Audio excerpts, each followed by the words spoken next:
Hello everyone, my name is Durgesh Pawar and welcome back to my channel Durgesh Physics. तर आज आपण ग्रॅव्हिटेशनचा lecture number 9 बघणार, ज्यामध्ये आपण शिकणार आहोत numericals. Okay, so are you ready for the first numerical?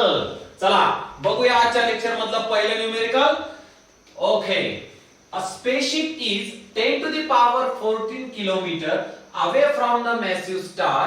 The gravitational force between them is 70 Newton. Calculate the distance between them. If the force between them is increased to 7 into 10 to the power 5 Newton. Okay, चला numerical व्यवस्थित समजून घेऊया. चला फुल concentration नी माझ्याकडे बघा, बघताय ना नक्की? बर, तर बघा, सपोज हा आहे स्टार आणि हा आहे स्पेसशिप. हा आहे स्टार आणि हा आहे स्पेसशिप, आणि कन्सिडर करूया की यांच्यामधलं हे जे डिस्टन्स आहे हे 10 टू द पॉवर 14 किलोमीटर आहे. एक सपोज करूया की नाही, कन्सिडर करूया की किती डिस्टन्स आहे त्यांच्यामधला 10 टू द पॉवर 14 किलोमीटर जे त्यांनी दिलंय आपल्याला. ओके, आता त्यांच्यामधला ग्रॅव्हिटेशनल फोर्स इन्क्रीज झाला. किती इन्क्रीज झालाय? 7 into 10 to the power 5 Newton. Sir force increase झाला म्हणजे त्यांच्यामधलं नक्कीच डिस्टन्स हे काय झाला असेल? डिक्रीज झाला असेल. सर कशावरून म्हणताय? According to the universal law of gravitation, gravitational force is directly proportional to the product of the masses of the two objects and inversely proportional to the square of the distance between them. म्हणजे जर force increase झाला असेल तर distance काय होणार? Decrease होणार. ओहो sir, आमच्या लक्षात येतंय आता की नक्कीच स्पेसशिप आणि स्टार मधलं डिस्टन्स हे डिक्रीज झालं असणार. आता हे डिस्टन्स किती डिक्रीज झालंय हे आपण फाइंड आउट करणार. So are you ready? चलो, हा पहिल्यांदा लिहिणार आपण गिव्हन डेटा. गिव्हन डेटा मध्ये आपण लिहितो की न्यूमेरिकल मध्ये काय काय दिलंय. ओके, चला पहिल्यांदा स्टार आणि स्पेसशिप मध्ये लागणारा ग्रॅव्हिटेशनल फोर्स किती आहे? हो 70 न्यूटन. ओके, सो फोर्स त्याला मी कन्सिडर केलं F1 नी, तो किती आहे? 70 न्यूटन. हे लक्षात. आणि तेव्हा त्यांच्यामधलं डिस्टन्स किती होतं? 10 to the power 14 kilometre. So distance between them त्याला मी कन्सिडर केलं D1 नी, किती आहे हो? 10 टू द पॉवर 14 किलोमीटर. किती आहे? 10 टू द पॉवर 14 किलोमीटर. मग त्यांच्यामधला ग्रॅव्हिटेशनल फोर्स इन्क्रीज झाला. किती इन्क्रीज झालाय? 7 into 10 to the power 5 Newton. त्याला मी कन्सिडर करतो F2 नी. So force F2 which is equals to किती आहे? 7 into 10 to the power 5 Newton. हे लक्षात. सर आपण गिव्हन डेटा लिहिला, आता आपण लिहिणार टू फाइंड मध्ये. टू फाइंड मध्ये काय लिहितो आपण? काय फाइंड आउट करायचंय? जेव्हा ग्रॅव्हिटेशनल फोर्स हा इन्क्रीज झाला, किती? 7 into 10 to the power 5 Newton, तेव्हा त्यांच्यामधलं, कोणामधलं? स्पेसशिप आणि स्टार मधलं डिस्टन्स किती असेल? म्हणजे डिस्टन्स बिटवीन देम काय फाइंड आउट करायचंय? डिस्टन्स बिटवीन देम त्याला मी कन्सिडर करतो D2 नी. किती आहे ते काय काय करायचं आपल्याला? ते फाइंड आउट करायचं आहे की नाही? किती आहे नाही फाइंड आउट करायचंय सर आपल्याला. ओके, सर कोणता फॉर्म्युला लागेल मला? Universal law of gravitation. काय म्हणतो universal law of gravitation? Gravitational force is equals to G m1 m2 upon d square. हे काय फॉर्म्युला आहे युनिव्हर्सल लॉ ऑफ ग्रॅव्हिटेशनचा? की gravitational force is equals to G m1 m2 upon d square. Sir आपण formula लिहिला. आता आपण करणार सोल्युशन. ओके, केअरफुली बघा की आपल्याला इथे त्यांनी दोन कंडिशन दिली आहेत. कशा? की पहिल्यांदा फोर्स किती लागतोय? 70 न्यूटन. ओके, हा तेव्हा त्यांच्यामधलं डिस्टन्स किती आहे? 10 टू द पॉवर 14 किलोमीटर. बरोबर का? मग सर त्यांच्यामधला फोर्स इन्क्रीज झाला. ओके नाही, सेकंड कंडिशन. आता 7 into 10 to the power 5 Newton, आणि तेव्हा त्यांच्यामधलं डिस्टन्स फाइंड आउट करायचंय. म्हणजे सर आपल्याला दोन वेळेस फॉर्म्युला यूज करावा लागेल की नाही, एकदा F1 साठी आणि एकदा F2 साठी. येते लक्षात? चला मग लिहूया F1 which is equals to G M1 M2 upon, तेव्हा त्यांचा डिस्टन्स किती आहे D1. सो D1 चा square. This is equation number 1. Okay, next F2 which is equals to G M1 M2 upon D2 चा स्क्वेअर. किती नाही, F2 जेव्हा force आहे तेव्हा डिस्टन्स काय आहे D2. ओके सर, आपण दोन वेळेस फॉर्म्युला यूज केला. आता आपण पुढे काय करणार सर? इक्वेशन बघा, F1 is equals to G M1 M2 upon D1 square, equation number first. F2 which is equals to G M1 M2 upon D2 square, equation number second. या दोन्ही इक्वेशनला म्हणजे इक्वेशन 1 ला मला इक्वेशन 2 नी काय करावं लागेल, डिवाइड करावं लागेल. सर आपण डिवाइडच का करणार? लक्षात घ्या, पहिल्या कंडिशन मध्ये बघा G M1 M2, ओके नाही, G M1 M2 ची व्हॅल्यू तेवढीच आहे जेवढी दुसऱ्या कंडिशन मध्ये आहे G M1 M2. म्हणजे ही टर्म G M1 M2 आणि ही G M1 M2 टर्म काय होणार, कॅन्सल करणार आपण की नाही. कशामुळं? लक्षात घ्या व्यवस्थित, कशामुळं कॅन्सल करणार? कारण दोन्ही कंडिशन मध्ये या G M1 M2 ची आणि या G M1 M2 ची व्हॅल्यू काय आहे, सेम. त्यांनी दिलंय का आपल्याला की बाबा मास चेंज झाले की युनिव्हर्सल ग्रॅव्हिटेशनल कॉन्स्टंट चेंज झालाय असं दिलंय का त्यांनी? नाही. म्हणजे त्या टर्म काय होणार, कॅन्सल होणार. आणि त्यासाठी काय करावं लागणार, डिवाइड करावं लागणार. So divide equation 1 by equation 2 we get. चला करूया डिवाइड. ते इरेज करतो इकडचं जे आपल्याला लिहायला स्पेस मिळेल. ओके, चला F1 आता लेफ्ट हँड साइडला काय आहे, F1 आणि F2. ओके नाही, या दोन्ही इक्वेशन मध्ये. So F1 upon F2. Okay, left hand साइडला लिहिणार F1 upon F2 which is equals to right hand side. आता F1 काय आहे, G M1 M2 upon D1 square. So G M1 M2 upon D1 चा square. Okay, divide by F2 काय आहे, G M1 M2 upon D2 square. So G M1 M2 upon D2 चा square. येते का लक्षात? बर, चला आता ही जी टर्म आहे डिवाइड मधली G M1 M2 upon D2 square, जर मी वरती घेतली म्हणजे मल्टिप्लाय मध्ये घेतली तर मी काय घेणार, रेसिप्रोकल घेणार सर. चला F1 upon F2 which is equals to G M1 M2 upon D1 चा स्क्वेअर मल्टिप्लाय बाय, आता रेसिप्रोकल घेणार, D2 स्क्वेअर जाणार वरती, D2 square divided bye G M1 M2. लक्षात येतंय का?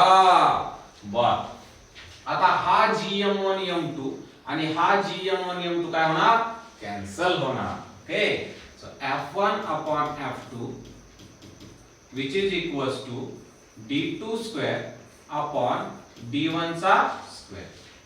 ओके, काय राहिलं, D2 square upon D1 square. Okay, आता ठेवणार आपण व्हॅल्यूज. ओके, F1 किती आहे, 70 Newton. Okay, 70 divided by F2 किती आहे, 7 into 10 to the power 5 Newton. Okay, 7 into 10 to the power 5 which is equals to D2 square. D2 square आपल्याला find out करायचा आहे sir. Okay, so D2 square जशाला तसं. Okay, divided by D1 square. D1 किती आहे, 10 to the power 14 kilometre. So 10 to the power 14 kilometre त्याचा काय आहे, स्क्वेअर. इथपर्यंत लक्षात आलंय का? चला पुढे बघा, इकडे साइडला लिहितो मी पुढची स्टेप. चला आता करणार आपण कॅल्क्युलेशन. ओके, सो 7 1 जा 7, 7 10 जा 70. ओके, 10 टू दी पॉवर 9 म्हणजे काय आहे, पॉवर 1 आहे. हा 10 टू दी पॉवर 1 आता वरती मल्टिप्लाय मध्ये जर डिवाइड मध्ये आणला तर 10 टू दी पॉवर काय येईल, -1 आणि 5 - 1 10 टू दी पॉवर 4 म्हणजे हा 10 टू दी पॉवर 1 गेला, इथे राहिला 10 टू दी पॉवर 4. लक्षात येतंय का व्यवस्थित? बर, आणि 10 टू दी पॉवर 14 चा स्क्वेअर कसा काढणार? 14 multiply by 2. 14 multiply by 2 is 28. म्हणजे 10 टू दी पॉवर काय येणार? 28. चला पहिल्यांदा लेफ्ट हँड साइडला बघा काय करायला आपलं. चला 1 अपॉन, इथे काय नाही म्हणजे काय 1, काय राहिलं आपलं upon 10 to the power 4. 1 upon 10 to the power 4 which is equals to, इकडे काय आहे d2 square divided by 10 to the power 14 चा स्क्वेअर 10 टू दी पॉवर 28. येते का लक्षात? चला पुढे चला. आता हा 10 टू दी पॉवर 28 डिवाइड मध्ये आहे सर. जर मी लेफ्ट हँड साइडला घेतला तर तो जाईल मल्टिप्लाय मध्ये. So therefore d2 square which is equals to 10 to the power 28 divided by 10 to the power 4. Okay, मग हा जर 10 to the power 4 डिवाइड मध्ये आहे, तो जर वरती घेतला मल्टिप्लाय मध्ये तर काय होईल? 10 to the power -4. मग 28 - 4 is 10 to the power 24. Okay, म्हणजे हा 10 to the power 4 गेला, इथे राहिला 10 to the power 24. ओके, इकडे लिहितो बरं का, स्पेस नाहीये, कन्क्लुजन आपण इकडे लिहूया. ओके, चला पुढे काय राहिलं बघा. d2 square which is equals to 10 to the power 24.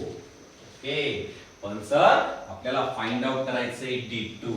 Okay, so d2 which is equals to, मी काय घेणार याला स्क्वेअर रूट मध्ये 10 to the power 24. की नाही? ते लक्षात. आता याचा आपल्याला स्क्वेअर रूट फाइंड आउट करायचा आहे. सर 10 to the power 24 चा स्क्वेअर रूट कसा फाइंड आउट करणार? लक्षात घ्या. जर मला आता पहिल्यांदा बघा स्क्वेअर रूट काय असतं. स्क्वेअर रूट म्हणजे एखाद्या व्हॅल्यूची हाफ व्हॅल्यू, बरोबर का?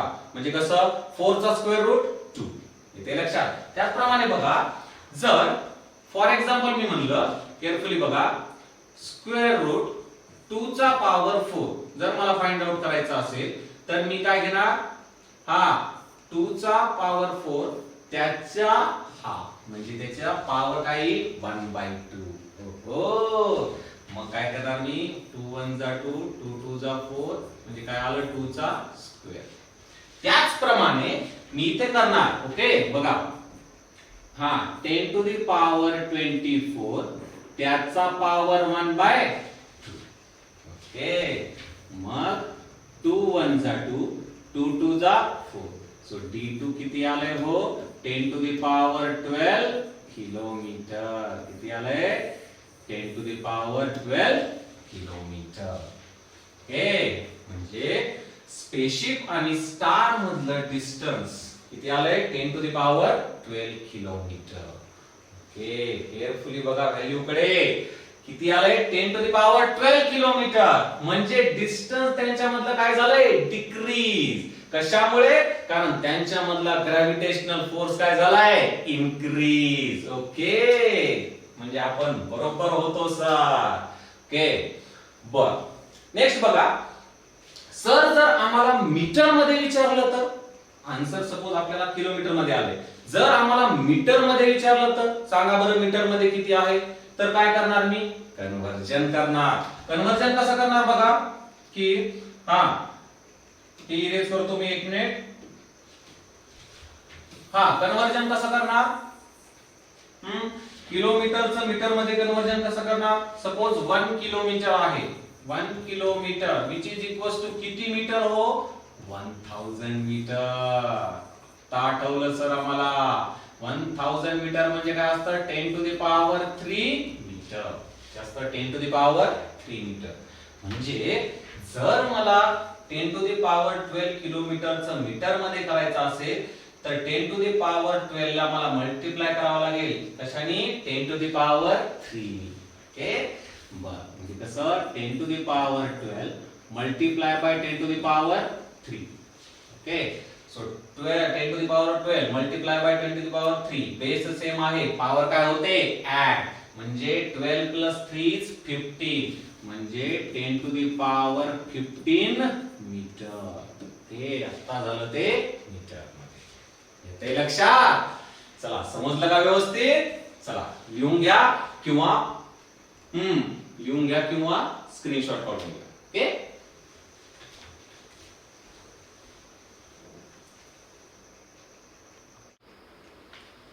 One minute. आपलं कन्क्लुजन लिहायचं राहिलं. ओके, सो देअरफॉर काय कन्क्लुजन लिहिणार? Therefore the distance between them, the distance between them is, किती आलं हो distance? 10 to the power 12 kilometre, 10 to the power 12 kilometre. Okay, so the distance between star and spaceship is 10 to the power 12 kilometre. आता screenshot काढून घ्या किंवा pause करून लिहून घ्या. ओके, झालं. चला बघूया नेक्स्ट न्यूमेरिकल काय येतं ते. ओके ओके, चला. द मास ऑफ द अर्थ is 6 into 10 to the power 24 kilogram. The distance between the earth and sun is 1.5 into 10 to the power 11 meter. If the gravitational force between the two is 3.5 into 10 to the power 22 newton, what is the mass of the sun? चला numerical व्यवस्थित समजून घेऊया. Numerical समजण्यासाठी आपण अशा प्रकारची एक diagram तयार केली. This is earth, this is sun. Okay, so the mass of the earth is 6 into 10 to the power 24 kilogram. Okay, आम्हाला अर्थचं मास दिलंय सर, किती आहे? 6 into 10 to the power 24 kilogram. त्याला आपण डिनोट करूया m1 नी. ओके, किती आहे? 6 into 10 to the power 24 kilogram. Okay, next काय दिले बघा? The distance between the earth and sun is 1.5 into 10 to the power 11 metre. Okay, earth आणि सन मधलं डिस्टन्स दिले बघा आपल्याला, त्याला आपण डिनोट करूया स्मॉल d नी. किती दिले हो? 1.5 into 10 to the power 11 metre. So 1.5 into 10 to the power 11 meter. Okay sir. Next, if the gravitational force between the two is 3.5 into 10 to the power 22 newton, अर्थ आणि सन मध्ये लागणारा ग्रॅव्हिटेशनल फोर्स दिलाय आपल्याला. ओके, त्याला डिनोट करूया आपण capital F नी. किती दिलंय? 3.5 into 10 to the power 22 newton. Okay sir, काय विचारले आपल्याला? What is the mass of the sun? Okay, mass of the sun consider करूया m2 नी, which is equals to question mark. Okay, काय विचारलंय? Mass of the sun. Okay, समजलं का व्यवस्थित न्यूमेरिकल? चला आता लिहूया गिव्हन डेटा. गिव्हन डेटा मध्ये आपण काय लिहितो हो, की न्यूमेरिकल मध्ये आपल्याला काय काय दिले. चला पहिल्यांदा काय दिले? Mass of the earth. Okay sir, mass of the earth, त्याला आपण डिनोट केलं m1 नी. Okay, so which is equals to 6 into 10 to the power 24 kilogram. Okay, next काय दिले बघा? The distance between earth and sun दिले 1.5 into 10 to the power 11 metre. So the distance between them, the distance between them, त्याला आपण denote केले small d नी. बरोबर का? which is equals to 1.5 into 10 to the power 11 metre. Okay, 10 to the power 11 metre. Next काय दिले बघा? Sir, अर्थ आणि सन मध्ये लागणारा ग्रॅव्हिटेशनल फोर्स दिलाय आम्हाला, that is 3.5 into 10 to the power 22 newton. Okay, so gravitational force. Okay, gravitational force. Okay, त्याला डिनोट केलंय आपण F नी. किती आहे? 3.5 into 10 to the power 22 newton. Okay, येते लक्षात? नेक्स्ट आपल्याला बघा, त्यांनी युनिव्हर्सल ग्रॅव्हिटेशनल कॉन्स्टंटची पण व्हॅल्यू दिली आहे. ओके, दिसते का? ही युनिव्हर्सल ग्रॅव्हिटेशनल कॉन्स्टंटची पण त्यांनी आपल्याला व्हॅल्यू दिली आहे. त्याला आपण डिनोट करतो स्मॉल g नी. Okay, so universal gravitational constant g दिला त्यांनी 6.7 into 10 to the power -11 newton metre square per kg square. Okay, given data लिहून झाला सर. चला काय फाइंड आउट करायचंय? Mass of the sun. कुठे लिहिणार? टू फाइंड मध्ये. चला, mass of the sun, mass of the sun. Okay, त्याला आपण डिनोट केलं m2 नी. Okay, which is equals to question mark. चला नेक्स्ट स्टेप आहे फॉर्म्युला. सर कोणता फॉर्म्युला लागेल? Universal law of gravitation. काय म्हणतो universal law of gravitation? Gravitational force is equals to gm1 m2 upon d square. So gravitational force F is equals to gm1 m2 upon d square. Okay, हिला formula. चला आता करूया calculations. कुठे करतो आपण? Solution मध्ये. चला पहिल्यांदा हा फॉर्म्युला लिहून घेऊया. F is equals to gm1 m2 upon d square. बर, चला काय काय दिले बघा न्यूमेरिकल मध्ये. सर आम्हाला ग्रॅव्हिटेशनल फोर्स दिलाय. ओके, g माहित आहे. g is the universal gravitational constant. त्याची व्हॅल्यू दिली आहे 6.7 × 10⁻11 न्यूटन मीटर स्क्वेअर पर केजी स्क्वेअर. सर m1 पण माहित आहे आपल्याला. m1 काय आहे? मास ऑफ द अर्थ 6 × 10⁻24 किलोग्राम. सर d पण दिले. d काय आहे? Distance between earth and sun किती आहे? 1.5 × 10⁻11 मीटर. सर आपल्याला m2 फाइंड आउट करायचंय. ओके, म्हणजे आपल्याला पहिल्यांदा या फॉर्म्युल्यावरून m2 चा फॉर्म्युला तयार करावा लागेल. ओके सर, बर करूया. देअरफॉर बघा आता हा d स्क्वेअर आहे बरोबर का? हा जर लेफ्ट हँड साइडला मी शिफ्ट केला तर तो डिवाइडचा कुठे जाईल? मल्टिप्लाय मध्ये. ओके, म्हणजे देअरफॉर बघा m2 which is equals to. Okay नाही, हा d स्क्वेअर लेफ्ट हँड साइडला घेतला तर तो जाईल मल्टिप्लाय मध्ये. आणि हा gm1. ओके, g आणि m1 मल्टिप्लाय मध्ये आहे. ओके नाही, जर इकडे आल्यावर काय आहे ना, लेफ्ट हँड साइडला आल्यावर डिवाइड मध्ये. म्हणजे f into d square divided bye gm1. येतंय का लक्षात? म्हणजे या फॉर्म्युल्यावर आपण m2 चा फॉर्म्युला तयार केला. सर चला आता ठेवा व्हॅल्यूज आणि करा कॅल्क्युलेशन्स. ओके, F काय आहे? Gravitational force between earth and sun किती दिलंय? 3.5 × 10⁻22 न्यूटन. Okay, 3.5 × 10⁻22 Newton. चला लिहा 3.5 × 10⁻22 न्यूटन. ओके, इनटू d काय आहे? Distance between earth and sun किती आहे? 1.5 × 10⁻11 मीटर. त्याचा काय आहे? स्क्वेअर. सो 1.5 × 10⁻11 त्याचा स्क्वेअर. डिवाइड व्यवस्थित. g काय आहे? Universal gravitational constant. ओके, त्याची व्हॅल्यू आहे 6.7 × 10⁻11. चला 6.7 × 10⁻11 इंटू m1 काय आहे? मास ऑफ द अर्थ. चला लिहा काय आहे मास ऑफ द अर्थ? 6 × 10⁻24. 6 × 10⁻24. हे आता करणार आपण कॅल्क्युलेशन. अवघड वाटतंय का? काही अवघड नाहीये. चला व्यवस्थित करूया. चला पहिल्यांदा ह्या 10⁻⁴ च्या व्हॅल्यू एका साइडला घेऊया. ओके, चला बघा 3.5 इंटू 1.5 चा स्क्वेअर. सर 15 चा स्क्वेअर माहिती आहे आम्हाला 225. 1.5 चा स्क्वेअर काय होईल मग? 2.25. ओके, सो 2.25 इंटू हा 10⁻22 इंटू 10⁻11 चा काय आहे? स्क्वेअर. सर 10⁻11 चा स्क्वेअर काय होईल? 10⁻22. 11 मल्टिप्लाय बाय 2 करणार आपण. Okay, so 10⁻22. So multiply by 10⁻22 divide by. Okay, this 6.7 multiply by this 6 into this 10⁻⁻11 into this 10⁻24. Okay, इथपर्यंत लक्षात आलंय का?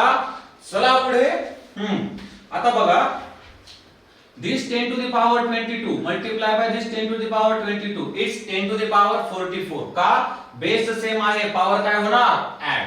चला मग पुढे. सो 3.5 इंटू काय आहे? 2.25.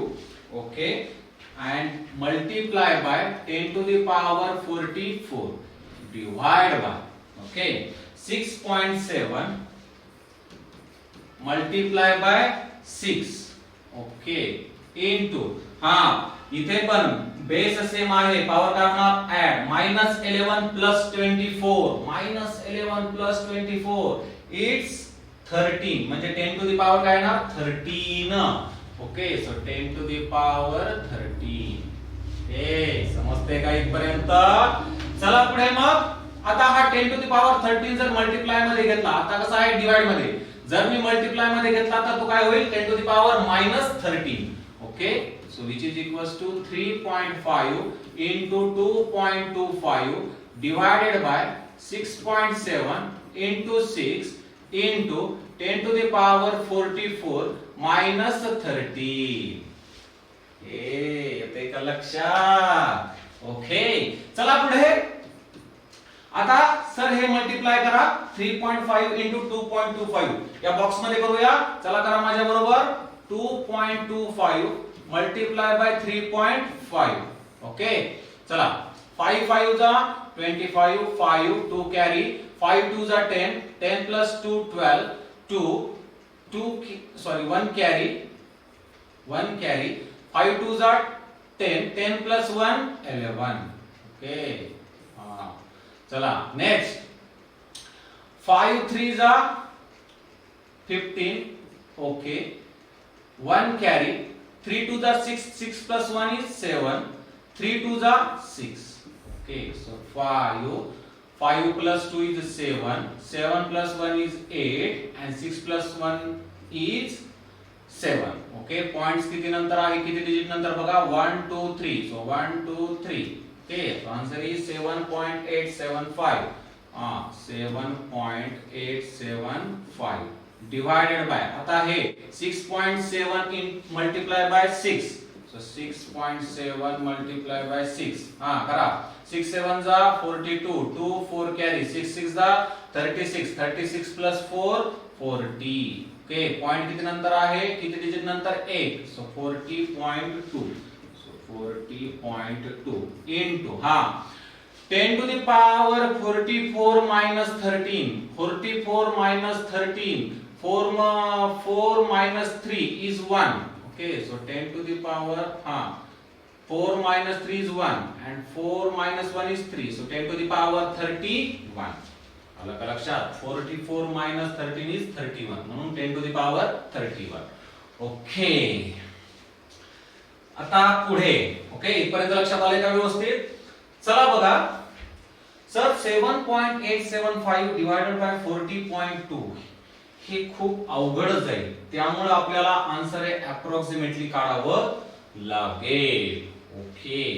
बर डिवाइड मध्ये बघा काय आहे 40.2, ओके, आणि मल्टिप्लाय मध्ये आहे वरती आहे 7.875. बघा 40.2 ला 2 ने डिवाइड करता येतं, तर 7.875 ला अशी व्हॅल्यू बनवता येईल का, तिच्या नियर अशी व्हॅल्यू आहे का की जिला 2 ने डिवाइड करता येईल? बघा बरं, यस आहे sir 7.88, okay. So approximately 7.88 divided by 40.2 into 10 to the power 31. आलं का लक्षात? ओके. चला पुढे आता बघा, आता आपण करणार 2 ने डिवाइड. 2 2 जा 4, 0.22 जा 1. नेक्स्ट 2 3 जा 6, ओके. एक उरला इथे दिला की नाही. चला 2 9 जा 18, ओके.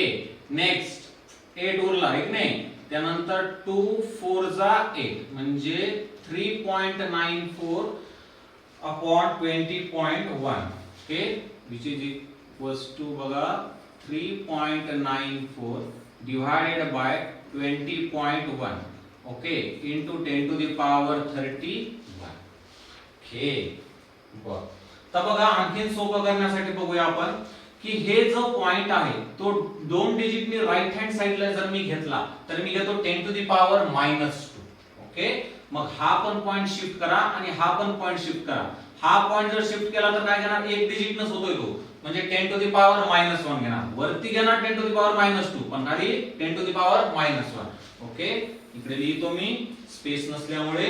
चला हा बघा 394 डिवाइडेड बाय 201 इनटू हा 2 डिजिटने पॉइंट शिफ्ट होतोय म्हणून 10 to the power -2 divide by इथे 1 डिजिटने शिफ्ट होतोय म्हणून 10 to the power -1 into 10 to the power 31. लक्षात आलं का व्यवस्थित? ओके सर 394 डिवाइडेड बाय 201 हे पण थोडा हार्ड जाईल. मग 394 ला 2 ने डिवाइड करता येतं बघा. ओके, मग 201 च्या नियर अशी कोणती व्हॅल्यू आहे ज्याला 2 ने डिवाइड करता येईल? 200 सर. ओके, चला 394 डिवाइडेड बाय 200 इनटू आपण अप्रॉक्सिमेटली काढतोय की नाही आन्सर. लक्ष घ्या 10 टू द पॉवर -1 हा डिवाइड मध्ये आहे. जर मल्टिप्लाय मध्ये घेतला तर +1. So -2 + 1 it's -1. मग तो 10 to the power -1 into 10 to the power 31 it's 10 to the power 30. Okay, म्हणजे multiply by 10 to the power 30. हे समजलं का व्यवस्थित? हा आय रिपीट पुन्हा एकदा सांगतो बघा 10 टू द पॉवर -1 हा डिवाइड मध्ये आहे. वरती घेतल्यावर काय होईल? 10 टू द पॉवर +1 -2 + 1 इट्स -1 आणि 10 to the power -1 multiply by 10 to the power 31 it's 10 to the power 30. Okay, चला मग आता करूया 2 ने डिवाइड. 200 जा 200. ओके, 2 1 जा 2 उरला 1 इथे दिला. 2 9 जा 18 उरला 1. 2 7 जा 14. Okay, so which is equals to 197 divided by 100 into 10 to the power 30. Okay, ते लक्षात. चला पुढे आता 100 ने करूया आता डिवाइड. हा 100 1 जा 100. ओके, इकडे आन्सर मध्ये लिहितो बघा 100 1 जा 100 1 पॉइंट. ओके, 197 100 इट्स 97 राहिले बघा आपल्यापाशी. ओके, मग एक 0 दिला आणि इथे पॉइंट दिला. ओके, सो 100 9 जा 900. Okay, so 900 minus 970 minus 900. Okay, इथं 9. ओके, हा 970 minus 900 is 70. ओके नाही 70 उरले आपल्यापाशी. पुन्हा एक 0 दिला. हा 100 7 जा 700. So 1.97 into 10 to the power 30. Okay, काय फाइंड आउट केलंय सर आपण? Mass of the sun is 1.97 into 10 to the power 30 kilogram. लक्षात आलं का व्यवस्थित? चला मग कन्क्लूजन लिहूया. Therefore the mass of the sun is approximately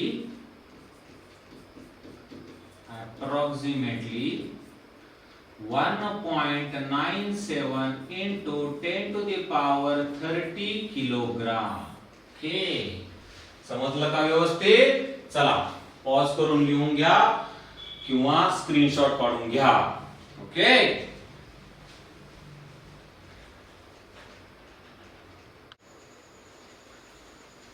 चला झालं. ओके, तर लेक्चर 9 मध्ये एवढंच. लेक्चर 10 मध्ये घेऊन येतोय तुमच्यासाठी त्याचा पुढचा कन्सेप्ट आता. Okay, that is earth gravitational force. Okay, तर भेटूया लेक्चर 10 मध्ये. Thank you.